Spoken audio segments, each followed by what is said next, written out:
नमस्कार साथियों, मैं राहुल भट्ट अपने YouTube channel creative study with Rahul Bhatt पे आपका स्वागत करता हूं। आज जो है ये साइंस का प्रैक्टिस सेट 4 है। अगर मैंने ऑलरेडी साइंस की प्रैक्टिस सेट 1, प्रैक्टिस सेट 2 और 3 ऑलरेडी वो वीडियो अपलोड कर चुका है YouTube पे। अगर आपने वो वीडियोज नहीं देखे हैं तो आप YouTube पे creative study with Rahul Bhatt search करेंगे, मेरे सारे वीडियोज मिल जाए। इसके अतिरिक्त मैंने परसेंटेज के भी सारे वीडियोज अपलोड किए हैं। साथ में प्रॉफिट और लॉस के भी 3 वीडियो ऑलरेडी मैं अपलोड कर चुका हूं। ठीक है, तो आज जो है साइंस के प्रैक्टिस सेट की ये चौथा प्रैक्टिस सेट है। यदि आप railway, NTPC, group D, UP लेखपाल, यूपीपी या किसी भी एग्जाम की तैयारी करें जिसमें साइंस का वेटेज है, तो इस सबके लिए ये महत्वपूर्ण साबित होने वाला है। ठीक है, तो आज के प्रैक्टिस सेट में जो है, और अगर आप चैनल पे नए हैं तो चैनल को लाइक करिए, सब्सक्राइब करिए और अपने दोस्तों के साथ शेयर करिए। ठीक है, तो आज के इस सीरीज का जो पहला क्वेश्चन है कि इलेक्ट्रॉन की खोज का श्रेय किसे जाता है। पहला जो क्वेश्चन है कि इलेक्ट्रॉन की खोज का श्रेय किसे जाता है। ठीक है, तो समझते हैं। पहले अगर आपसे पूछता है, ठीक है, अगर आपसे पूछता है कि प्रोटॉन की खोज कौन किया था, प्रोटॉन की खोज कौन किया था, तो इसका आंसर होगा रदरफोर्ड। क्या होगा आंसर? रदरफोर्ड। अगर आपसे पूछता है न्यूट्रॉन की खोज कौन किया था, तो आपका आंसर होगा चैडविक। क्या आंसर होगा? चैडविक। और अगर आपसे पूछता है कि इलेक्ट्रॉन की खोज कौन किया था, इलेक्ट्रॉन की खोज कौन किया था, तो इसका आंसर होगा थॉमसन। क्या आंसर होगा? थॉमसन। तो क्या कहीं ऑप्शन में है थॉमसन? तो इलेक्ट्रॉन की खोज का श्रेय किसे जाता है?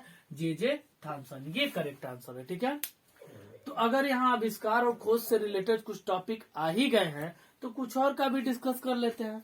तो चलिए कुछ और टॉपिक्स को डिस्कस कर लेते हैं। ये तो इलेक्ट्रॉन, प्रोटॉन, न्यूट्रॉन की खोज कौन किया था। क्योंकि यहाँ खोज और आविष्कार से रिलेटेड बातें आ गई तो कुछ और चर्चा कर लेते हैं। अगर आपसे पूछे कि रेडियम की खोज कौन किया था, रेडियम की खोज कौन किया था, तो इसका जो आंसर होगा मैडम क्यूरी होगा। कौन सा आंसर होगा? मैडम क्यूरी होगा। अगर आपसे पूछता है कि क्वांटम सिद्धांत, क्वांटम थियरी यानी क्वांटम सिद्धांत कौन दिया था, तो इसका जो आंसर होगा, अगर आपसे पूछता है कि क्वांटम सिद्धांत कौन दिया था, तो इसका आंसर होगा मैक्स प्लांक। क्या आंसर होगा? Max Planck. अगर आपसे पूछता है कि सापेक्षिकता का सिद्धांत, ये बड़ा महत्वपूर्ण है, सापेक्षिकता का सिद्धांत कौन दिया था, तो इसका जो आंसर होगा अल्बर्ट आइंस्टीन ने दिया था। कौन दिया था? अल्बर्ट आइंस्टीन ने ये सिद्धांत दिया था। आइंस्टीन ने ये सिद्धांत दिया। ये सारे के सारे महत्वपूर्ण थियरी हैं और आविष्कार, ये बिल्कुल ये एग्जाम में पूछे जाते हैं। और अगर आपसे पूछ दे कि एक्सरे की खोज कौन किया था, एक्सरे की खोज कौन किया था, तो इसका जो आंसर होगा रोएंटजन होगा। क्या होगा? रोएंटजन होगा। तो क्या होगा? रोएंटजन होगा। और अगर आपसे पूछ दे कि हवाई जहाज का आविष्कार कौन किया था, हवाई जहाज का, तो इसका जो आंसर होगा वो होगा राइट ब्रदर्स। क्या आंसर होगा? Wright brothers. तो ये जितने भी आपको आविष्कार बताए गए हैं सब के सब काफी एग्जाम के दृष्टिकोण से बहुत महत्वपूर्ण है। चलिए अब अगले क्वेश्चन पे चलते हैं। आज के इस सेशन का जो नेक्स्ट क्वेश्चन है उस पे चलते हैं।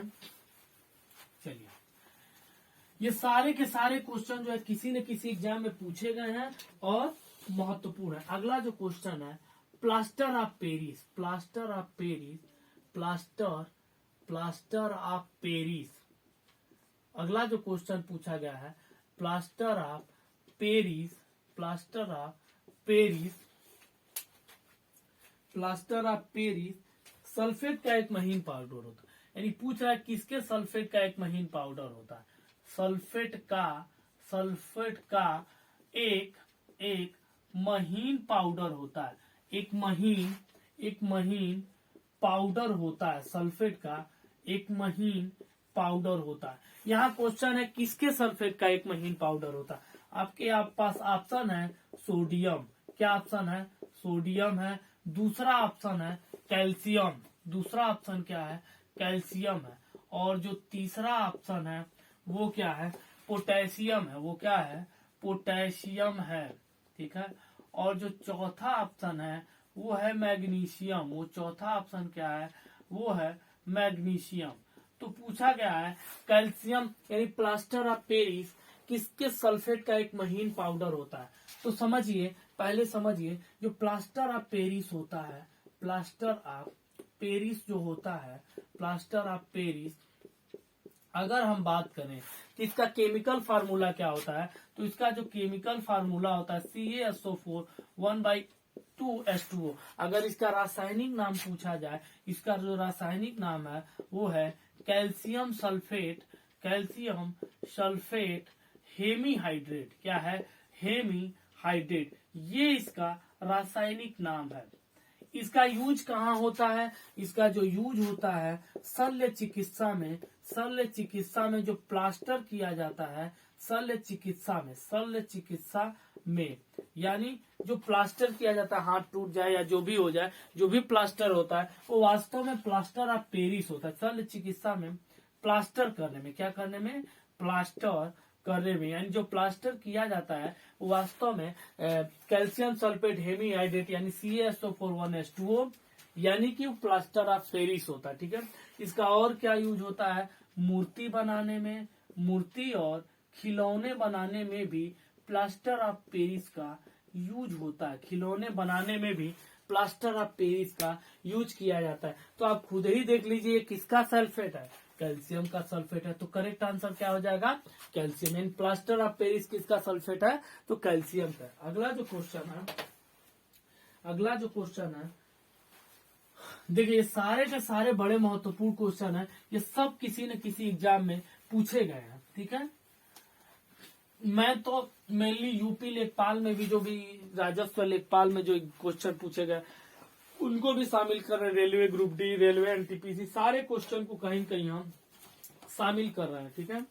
अगला जो क्वेश्चन है, अगला जो क्वेश्चन है, मोटर वाहन की बैटरी में, अगला जो क्वेश्चन है, मोटर वाहन की बैटरी में कौन सा अम्ल प्रयुक्त होता है। ध्यान से सुनिएगा, कौन सा अम्ल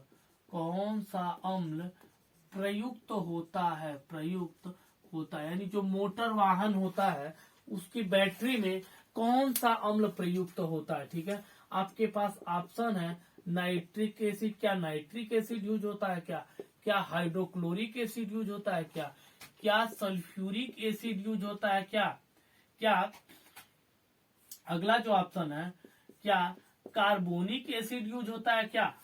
अब ये आपको बताना, ठीक है। देखिए जो मोटर वाहन की जो बैटरी होती है, जो मोटर वाहन की जो बैटरी होती है उसमें मेनली जो यूज होता है वो सल्फ्यूरिक एसिड यूज होता है। कौन क्या एसिड यूज होता है, सल्फ्यूरिक एसिड का यूज किया जाता है। और सल्फ्यूरिक एसिड का जो केमिकल फार्मूला होता है वो H2SO4 होता है। क्या होता है, H2SO4। H2SO4 को एक और नाम के जानते भी हैं, विट्रियोल का तेल। ये भी क्वेश्चन कई सारे एग्जाम में पूछा गया है कि विट्रियोल का तेल किसे कहते हैं, यानी सल्फ्यूरिक एसिड को विट्रियोल का तेल कहते हैं। और इस सल्फ्यूरिक एसिड का यूज कई सारे केमिकल को बनाने में किया जाता है, संश्लेषण में किया जाता है, ठीक है। तो सल्फ्यूरिक एसिड बहुत ही महत्वपूर्ण एसिड है। यानी कि मोटर वाहन की बैटरियों में कौन सा अम्ल प्रयुक्त होता है, तो इसका जो आंसर है वो है सल्फ्यूरिक एसिड। वो क्या है, सल्फ्यूरिक एसिड है। चलिए अब अगले क्वेश्चन पे चलते हैं। अगला क्वेश्चन क्या है, अगला जो क्वेश्चन ये है कि BARC कहाँ स्थित है, BARC कहाँ स्थित है। तो सबसे पहले तो ये समझना पड़ेगा कि BARC होता क्या है, ये है क्या, कहाँ स्थित है, ठीक है। कुछ ऑप्शन आपको दिया है, पुणे में स्थित है। दूसरा ऑप्शन दिया है, दूसरा क्या ऑप्शन दिया, श्रीनगर में दिया है, श्रीनगर में। तीसरा जो ऑप्शन है क्या, ट्रॉम्बे में दिया है, ट्रॉम्बे। तीसरा जो ऑप्शन दिया है वो ट्रॉम्बे में दिया है। और जो चौथा ऑप्शन दिया है वो हैदराबाद दिया है। क्या दिया है, हैदराबाद दिया है। ठीक है, तो अब समझना होगा कि पहले तो ये समझना पड़ेगा कि BARC है क्या। BARC का जो मतलब होता है, BARC का जो मतलब होता है भाभा एटॉमिक रिसर्च। क्या क्या मतलब है? Bhabha atomic research centre. ये क्या मतलब होता है? Bhabha atomic research centre. यानी इसका फुल फॉर्म भी पूछा जाता है कि BARC का फुल फॉर्म क्या होता है। ठीक है, हिंदी में अगर बात करें तो भाभा परमाणु अनुसंधान केंद्र, भाभा परमाणु अनुसंधान केंद्र, इसका जो फुल फॉर्म है तो भाभा परमाणु अनुसंधान केंद्र होता है। ठीक है, ये जो भारत सरकार है उसके भारत सरकार के परमाणु ऊर्जा मंत्रालय, परमाणु ऊर्जा मंत्रालय के अंतर्गत कार्य करता है। परमाणु ऊर्जा मंत्रालय के अंतर्गत काम करता है। अगर पूछा जाए कि BARC है कहाँ, तो BARC जो है मुंबई के ट्रॉम्बे में स्थित है। कहाँ स्थित है? ट्रॉम्बे, यानी कि मुंबई में स्थित है। तो इसका जो करेक्ट आंसर होगा वो ट्रॉम्बे होगा। इसका जो करेक्ट आंसर होगा वो क्या होगा? ट्रॉम्बे होगा। चलिए अब अगले क्वेश्चन पे चलते हैं। अगला जो क्वेश्चन ये है, अगले क्वेश्चन पे चलते हैं। अगला जो क्वेश्चन है वो ये है कि ट्रांसफार्मर की खोज किसने किया था। अब ट्रांसफार्मर की खोज, अगला जो क्वेश्चन है वो ये है कि ट्रांसफार्मर की खोज किसने की थी। खोज मतलब आविष्कार ही है, भले यहाँ खोज किसने की थी। ट्रांसफार्मर की खोज किसने की थी, ये क्वेश्चन है।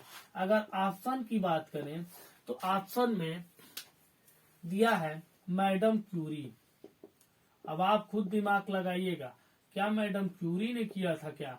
दूसरा दिया है माइकल फैराडे, दूसरा ऑप्शन दिया है माइकल फैराडे। और जो तीसरा ऑप्शन दिया है निकोलस टेस्ला। क्या नाम? तीसरा ऑप्शन क्या है? निकोला टेस्ला ने। और जो चौथा ऑप्शन है वो इनमें से कोई नहीं। चलिए, इनमें से कोई नहीं, ये चौथा ऑप्शन, इनमें से कोई नहीं। चलिए अब समझते हैं।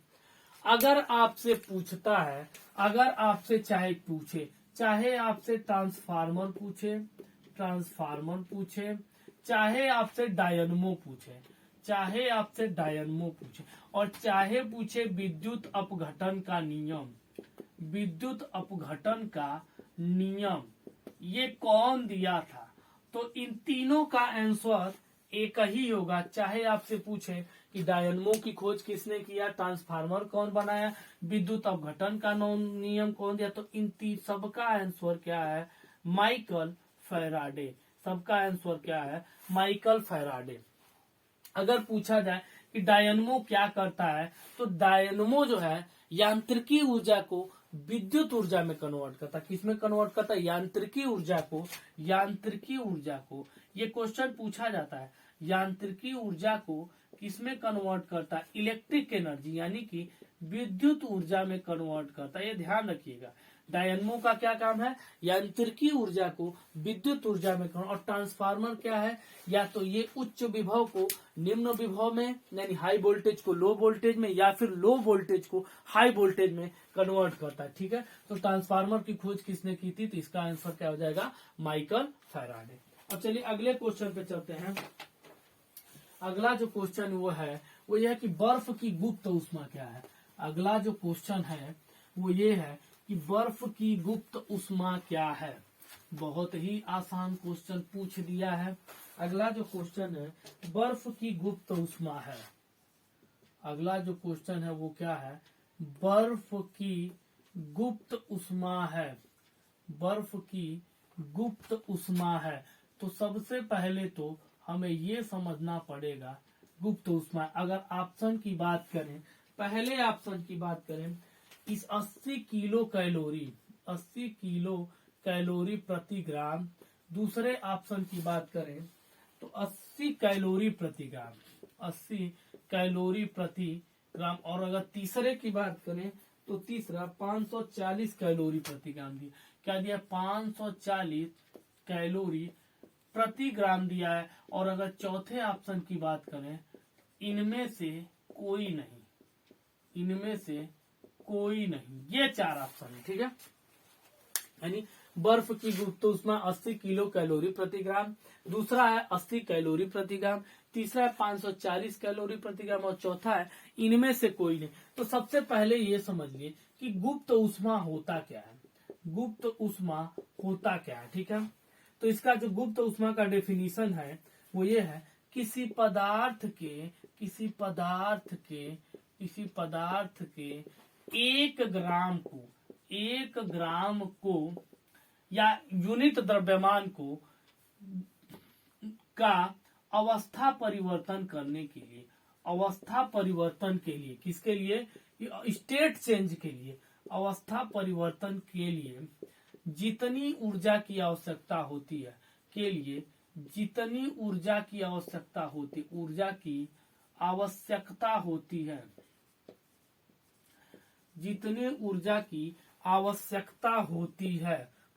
है, उसे गुप्त ऊष्मा कहते हैं। उसे क्या कहते हैं? गुप्त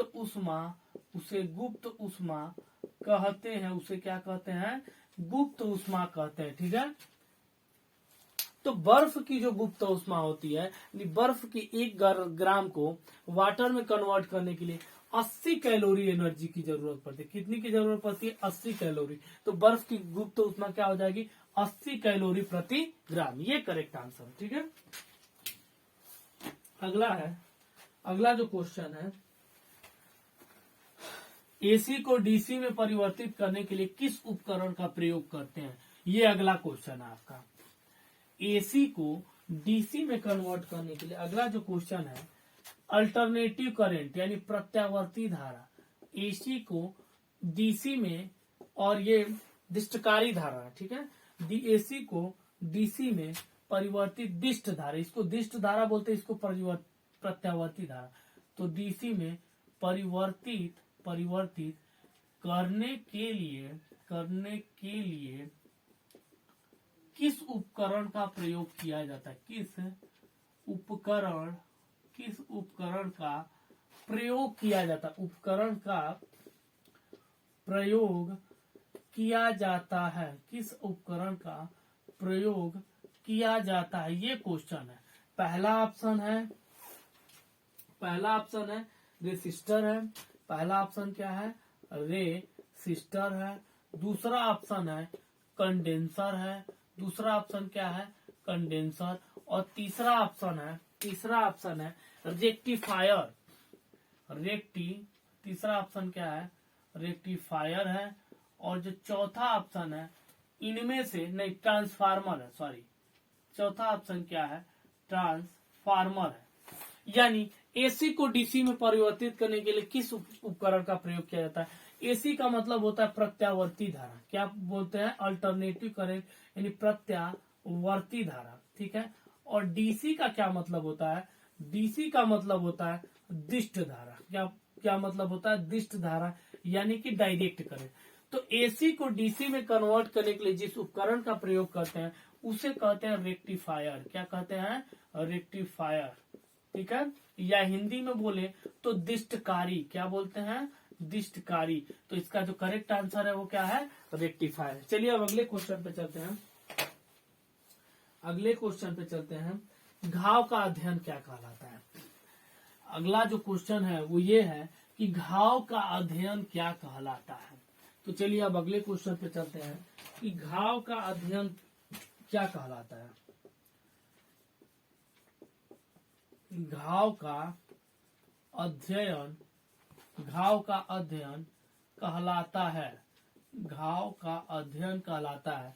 जो ऑप्शन है, पहला जो ऑप्शन दिया है वो दिया है ओंकोलॉजी। क्या दिया है? ओंकोलॉजी। क्या दिया है? ओंकोलॉजी। ठीक है, और जो दूसरा ऑप्शन दिया है ओंकोलॉजी के अतिरिक्त क्या दिया है? डर्मेटोलॉजी। क्या दिया? अगला जो ऑप्शन दिया है डर्मेटोलॉजी। और जो तीसरा ऑप्शन दिया है डर्मेटोलॉजी के अतिरिक्त क्या क्या दिया है? अच्छा, ट्रोमेटोलॉजी क्या दिया है? ट्रोमेटोलॉजी, ट्रोमेटोलॉजी, ठीक है। चलिए, और चौथा जो ऑप्शन दिया है वो दिया है इनमें से कोई नहीं। चौथा जो ऑप्शन दिया है इनमें से कोई नहीं, ठीक है। अगर हम बात करें कि ये डर्मेटोलॉजी क्या है, डर्मेटोलॉजी स्किन यानी त्वचा व उससे संबंधित रोगों का अध्ययन जो होता है उसे कहते हैं, उससे संबंधित रोगों का जो अध्ययन होता है उसे कहते हैं डर्मेटोलॉजी। उसे क्या कहते हैं? डर्मेटोलॉजी। अगर पूछे कि ओंकोलॉजी क्या है, तो अगर पूछता है आपके क्वेश्चन में कैंसर व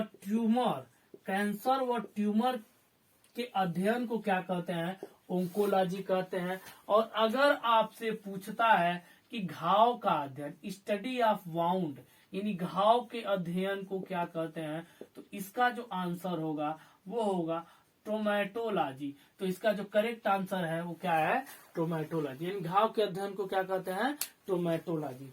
अब अगले क्वेश्चन पे चलते हैं। हृदय की धड़कन और श्वसन को, इस क्वेश्चन का आंसर आपको पिछले वीडियो में मिल जाएगा। अगला जो क्वेश्चन है उसका मैंने पिछले वीडियो में क्वेश्चन में तो नहीं आया था, लेकिन किसी क्वेश्चन के डिस्क्रिप्शन में मैं उसको मैं एक्सप्लेन किया था। अगला जो क्वेश्चन है हृदय की धड़कन और श्वसन को नियंत्रित करता है। अगला जो क्वेश्चन है हृदय की धड़कन और श्वसन को नियंत्रित करता है, और श्वसन को नियंत्रित करता है। कौन नियंत्रित करता है? श्वसन को नियंत्रित करता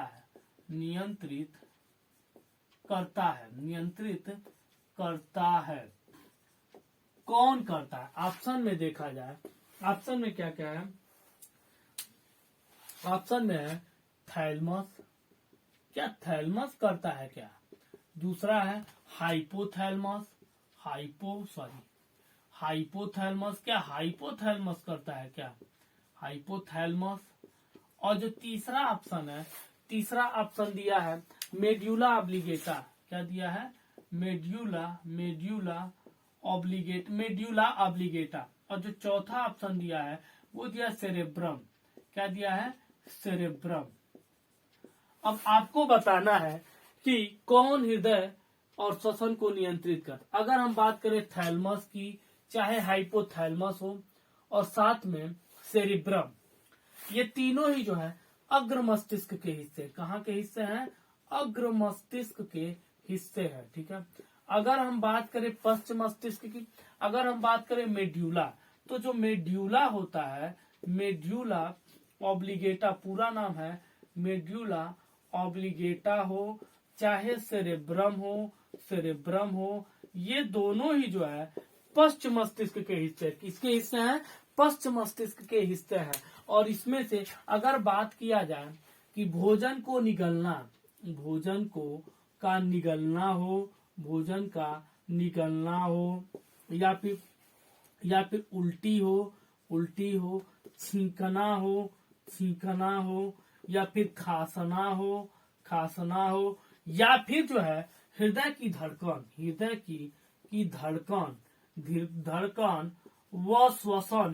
धड़कन व श्वसन, इन सारी चीजों को कौन नियंत्रित करता है? तो इसका जो करेक्ट आंसर होगा वो होगा मेड्यूला ऑब्लिगेटा। तो क्वेश्चन पूछा हृदय की धड़कन और श्वसन को कौन नियंत्रित करता है, तो मेड्यूला ऑब्लिगेटा करता है, ठीक है। कई बार पूछ देता हाइपोथैलमस का यूज पूछ देता कि क्या काम है, तो इसका काम है चाहे क्रोध,